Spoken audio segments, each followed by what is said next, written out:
je suis Edith Cadebois, je suis pédiatre à l'HAD de la PHP, mais j'ai aussi la présidence de l'Association française des pédiatres HAD, et vous verrez un lien pour avoir accès à l'ensemble des équipes d'HAD pédiatriques en France.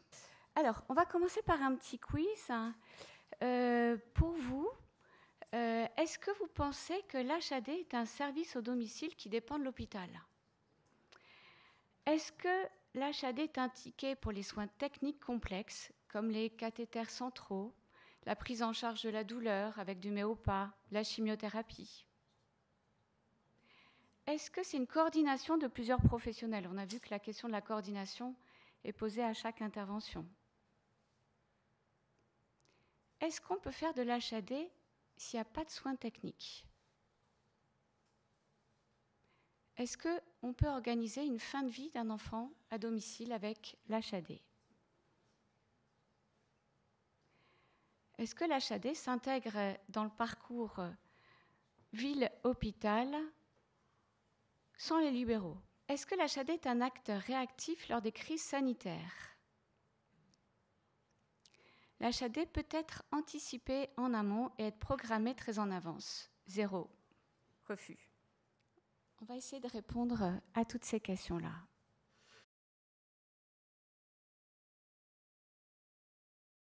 Alors, l'hospitalisation à domicile, en fait, c'est l'HAD, c'est un hôpital à part entière. Et on va retrouver toutes les équipes pluridisciplinaires qui vont organiser les soins chez le patient en tenant compte de plein de contraintes.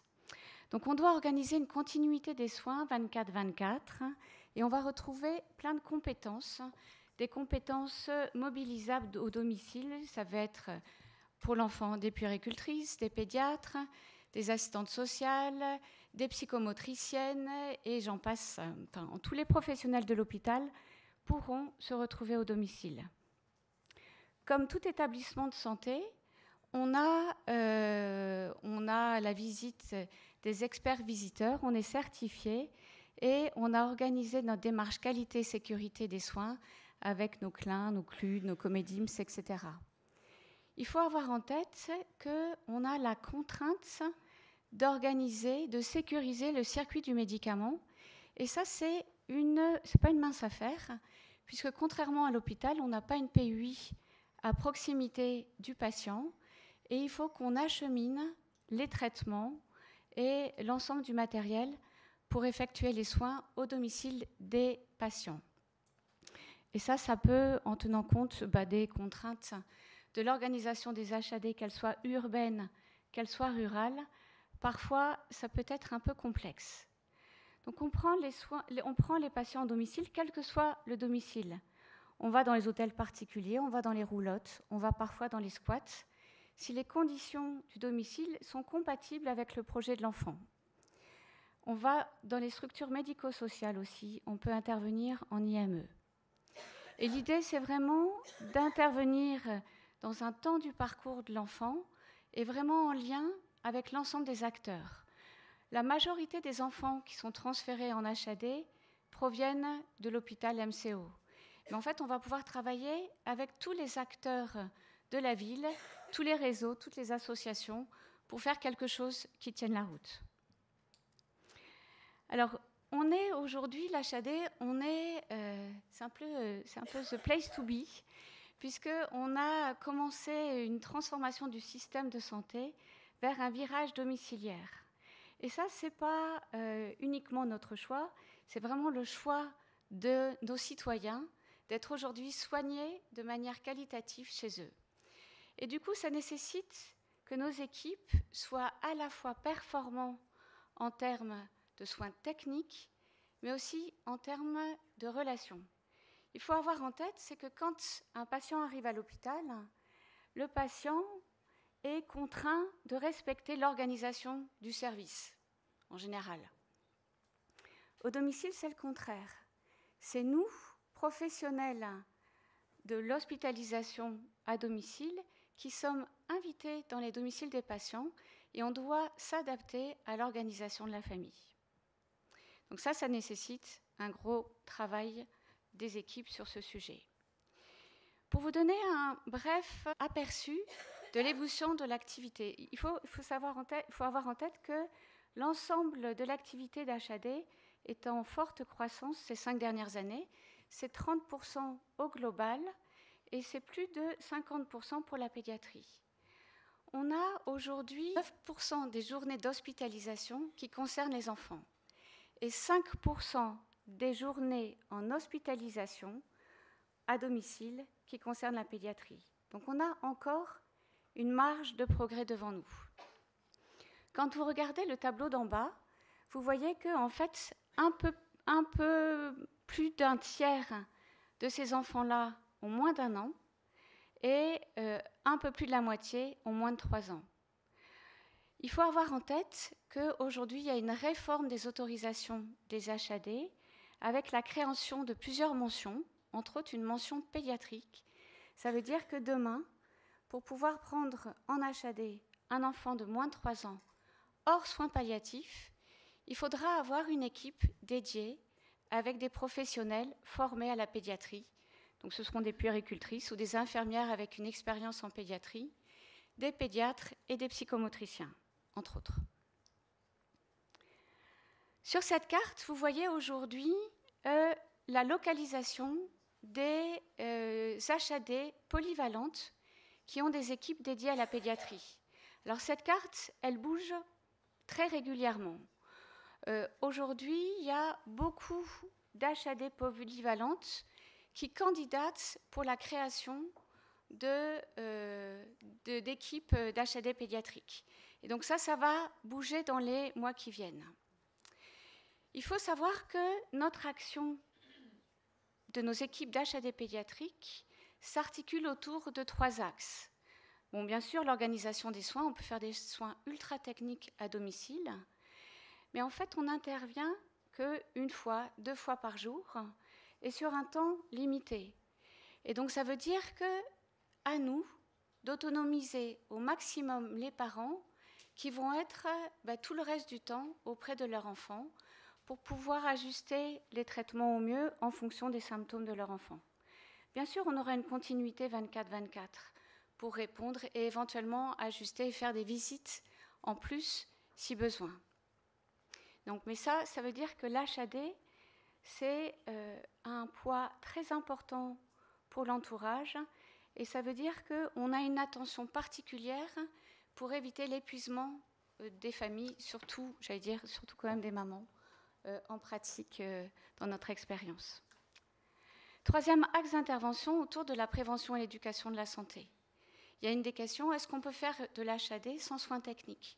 Oui, c'est particulièrement vrai en néonat, où on va être dans une alternative à l'hospitalisation conventionnelle et on va permettre le retour à domicile de tout petits, parfois 1,7 kg, 1,8 kg, et on va être dans cette réassurance des compétences des parents et nous assurer que cet enfant prend la bonne direction.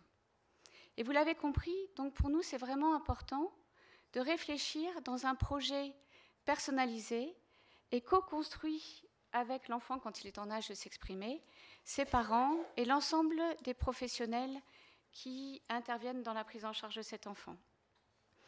On réfléchit toujours à ce que l'HAD ne soit pas une perte de chance pour l'enfant. On peut prendre des risques. On peut prendre des risques parfois dans des situations, mais ces risques, on va les peser ensemble avec l'ensemble des personnes concernées. Alors voilà quelques grandes filières qu'on a en HAD. On la néonate, donc on en a un peu parlé. On peut faire de la néonate assez simple, on peut faire de la néonate ultra complexe avec des assistances respiratoires, des assistances alimentaires. On peut faire des soins palliatifs en néonate. La filière hémato-onco, c'est plus classique. On les a à tous les stades des traitements. La filière polyhandicap, c'est une filière qui se développe de plus en plus dans l'ensemble de nos structures d'HAD. On aura l'occasion d'en reparler. Et là, c'est vrai qu'on a une attention toute particulière à l'épuisement des aidants. La filière hôpital de jour en HAD, c'est typiquement, alors ça concerne certaines maladies rares, c'est la possibilité d'administrer des traitements, je pense par exemple aux enzymothérapies, et les enfants, plutôt que de passer une journée à l'hôpital, on organise c'est l'administration de ces traitements au domicile. Les soins palliatifs, quelle que soit la pathologie à l'origine des soins palliatifs. La gestion des crises sanitaires. Donc, en fait, on a développé dans notre HAD depuis une douzaine d'années maintenant la participation à EpiVer. C'est prendre en quelques heures les enfants qui ont besoin d'oxygène dans le cas de bronchiolite. Et notre organisation, aujourd'hui, est reprise dans plusieurs régions en France. Le parcours chirurgical, ça, sur le papier, c'est idéal. Et en fait, en pratique, ça ne marche pas, en tout cas dans notre HAD. On aimerait énormément développer ça. On est prêt à réfléchir avec vous. On a tracé des beaux parcours, mais on n'a pas les bons interlocuteurs aujourd'hui pour que ça fonctionne. Alors pour tout ça, il nous faut des équipes formées.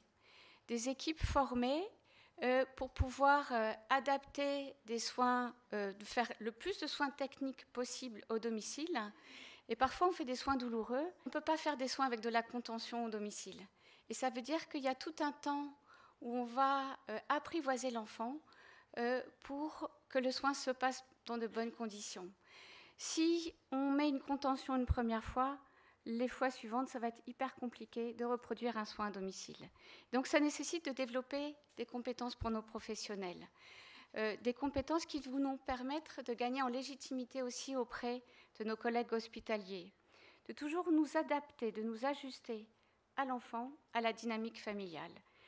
On a une attention particulière, comme vous l'avez compris, pour prévenir l'épuisement des familles, et pour ça, on travaille beaucoup avec les associations. Si vous avez 3 choses à retenir sur nos spécificités en HAD, c'est qu'on s'adapte au lieu de vie différent de l'enfant. Ça peut être parce qu'il y a des gardes alternées, ça peut être parce qu'il y a un moment dans un établissement médico-social avec la nécessité quand même de mettre en place certains soins et avec des retours à la maison. Et gardez en tête qu'on a un circuit du médicament et de la logistique parfois ultra complexe, ce qui peut créer quelques irritants pour nos collègues hospitaliers qui ne comprennent pas que ça peut prendre quelques délais pour l'organisation de traitements un peu complexes. Alors, quelles sont les indications? Alors là, je vois, il y a une énorme faute. En vrai, il n'y a pas qu'une indication. On pourrait rajouter un S à indication HAD dans la filière tête et cou. Alors, aujourd'hui, on a déjà une cohorte d'enfants avec des fentes palatines qui nous viennent de la néonate. On travaille beaucoup avec l'APG de Necker pour toute la filière des enfants atteints de Pierre-Robin. On a quelques enfants avec des trachéos. Alors, je parle au nom de notre HAD, mais c'est le cas pour l'ensemble des HAD pédiatriques en France. On a développé aussi une filière avec au départ la neurochir, mais en pratique, on travaille finalement plus avec l'ORL pour les infections intracrâniennes, puisque finalement le point de départ, il est souvent ORL pour la réalisation des antibiotiques sur cathéters centraux, l'examen neurologique, et souvent, parfois, il y a des traitements un peu complexes, des anticoagulants, des anticonvulsivants, et en tout cas pour sécuriser tout ça au domicile. On a aussi parfois des tumeurs ORL, mais c'est plus via la filière ORL. Donc probablement qu'on a beaucoup de choses à inventer avec vous, et donc à votre disposition pour travailler sur ces questions-là. Alors, voilà un parcours idéal qu'on pourrait réfléchir ensemble. C'est les parcours anticipés. Ça marche bien, encore une fois, sur le papier pour la chirurgie, mais on n'a pas réussi à transformer l'essai. Le fait d'anticiper les choses, de se dire qu'à un moment particulier dans le parcours de l'enfant, on va pouvoir intervenir à domicile pour tel ou tel soin et qu'on va pouvoir mettre en place les relais ensuite de manière ultra structurée. Pour les patients et pour les proches, c'est hyper rassurant de savoir ce qui va se passer et de pouvoir se projeter dans l'avenir. Pour les prescripteurs, ça leur permet d'avoir, c'est une forme d'aide pour la gestion aussi de leur lit, et une assurance d'avoir 0 délai pour les transferts en HAD. Et puis pour nous, ça nous permet de nous organiser et d'être super réactifs et de faire du bon travail. Donc en fait, c'est gagnant pour tout le monde. Et donc ça, c'est un exemple que l'on peut faire. Alors justement, dans le Grand Est, il y a un parcours comme ça qui a été fait pour la chirurgie cardiaque chez l'adulte, avec finalement des temps d'hospitalisation qui ont été réduits de 3 semaines à 1 semaine, et avec finalement un parcours qui est ultra apprécié, autant par les patients que par les équipes hospitalières. La région Grand Est est très dynamique sur ce sujet. Alors, au-delà du soin, vous avez bien compris qu'on est très attentif à tout ce qu'il y a autour. Parce que finalement, organiser les soins au domicile, c'est aussi contribuer, malgré nous, à isoler l'enfant du reste de ses pairs. Et donc, on va tâcher d'organiser l'école à domicile, mettre en place des associations. Donc, nous, on a la chance d'avoir les clowns du rire médecin, de faire venir certaines associations comme Culture pour l'enfance, pour essayer de décloisonner au mieux que l'enfant ne soit pas tout seul au domicile. Et parfois, d'ailleurs, on peut se dire, surtout pour les adolescents, que l'HAD peut être une perte de chance pour ces enfants. Parce que même s'ils vont avoir des soins de qualité, le fait d'être seul au domicile, ce n'est pas ce qu'on attend à cet âge-là. Donc finalement, l'HAD, c'est ça. Donc c'est une maison. Et dans cette maison, on va pouvoir retrouver toutes les filières. La filière hémato-onco, la filière polyhandicap, la chirurgie, la PG, la néonate, certains services de spécialité, les hôpitaux de jour. Donc on peut réfléchir comme ça. Donc en résumé, l'HAD pour qui, pourquoi? Pour toute situation, sécuriser le domicile, éviter ou raccourcir une hospitalisation à l'hôpital. Finalement, on peut se poser 3 questions. Est-ce que si la situation de l'enfant est à peu près sous contrôle et que sans HAD, l'enfant reste à l'hôpital, on peut commencer à organiser les soins en HAD. On peut être aussi dans cette coordination de plusieurs professionnels. Et donc si on a, je pense principalement dans la filière polyhandicap, il y a déjà beaucoup d'acteurs au domicile. Mais à un moment donné, dans une gradation des soins, on monte une marge d'escalier et il faut mettre un peu de liant dans tous ces acteurs. L'HAD peut intervenir même sur un temps court. Et on a une autre indication, finalement, pour laquelle on est de plus en plus sollicité en néonate, c'est quand il y a un doute de l'équipe hospitalière sur la capacité de la famille de s'occuper de manière sécure de l'enfant au domicile. Et avec notre regard holistique du domicile, on peut apporter des soutiens là où il y a les fragilités. Alors, HAD aujourd'hui et demain, rappelez-vous, il y a la réforme des autorisations avec la mention pédiatrique. Vous avez ici un site de l'ANAP qui vous permet d'en savoir un peu plus. Et vous avez le site de l'AFPAT, qui est l'Association française des pédiatres HAD. Et je vous remercie pour votre attention.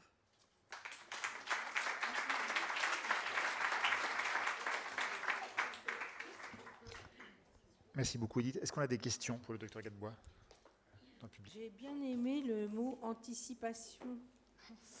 Avec la complexité des parcours, ce que vous posez comme nécessaire, et il est pareil dans tous les cas. C'est-à-dire que il y a sûrement des hospitaliers dans la salle, et franchement, l'anticipation de la sortie, que ce soit en HAD ou autrement, c'est le maître mot d'un parcours qui se passe de façon harmonieuse. Et ça, franchement, c'est un combat de tous les jours.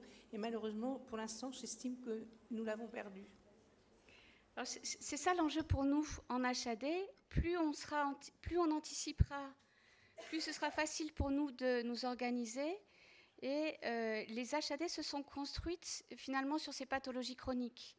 Et en fait, aujourd'hui, on est obligé de contorsionner un peu nos organisations pour répondre à une demande croissante, aussi de gérer l'urgence. Donc, il faut trouver à s'ajuster entre prendre de la pathologie chronique anticipable, mais aussi gérer l'urgence. Donc, on a ces enjeux. Oui, oui. Juste un petit rajout, puisqu'on parle de coordination et de lien ville-hôpital. et c'est peut-être pas dans le Grand Est pareil, dans ma circonscription, on a souvent l'impression qu'il y a concurrence plutôt que complémentarité entre les soins de ville et l'HAD, et que la difficulté de se mettre ensemble pour faire la même chose est importante, comme s'il y avait des enjeux de territoire ou de financement. Il y avait une question en ligne justement à ce sujet-là aussi, donc voilà, Oui. c'est parfait, oui, tout à fait. Probablement qu'on doit pouvoir largement progresser, bien sûr, mais en pratique, pour nous, en tout cas en pédiatrie, on serait tellement content d'arriver à mobiliser des pédiatres ou les médecins généralistes. Et alors on sait qu'on a parfois des enfants avec des situations ultra complexes, des soins palliatifs. Et c'est vrai que parfois on se retrouve, nous, pédiatres, praticiens HAD, à jouer le rôle du médecin traitant. Et ce n'est pas notre place. Et donc si jamais on a la possibilité de faire des visites conjointes avec le médecin généraliste ou avec le pédiatre, mais nous on est 100% heureux. Donc sur le papier, il n'y a pas de... Je ne parlais pas de vous, mais plutôt pour les personnes âgées. Mais même pour les personnes âgées. Hein. Je suis sûr que vous aimeriez bien, mais on a du mal à y réussir. Voilà, c'est ce que je voulais témoigner. Merci.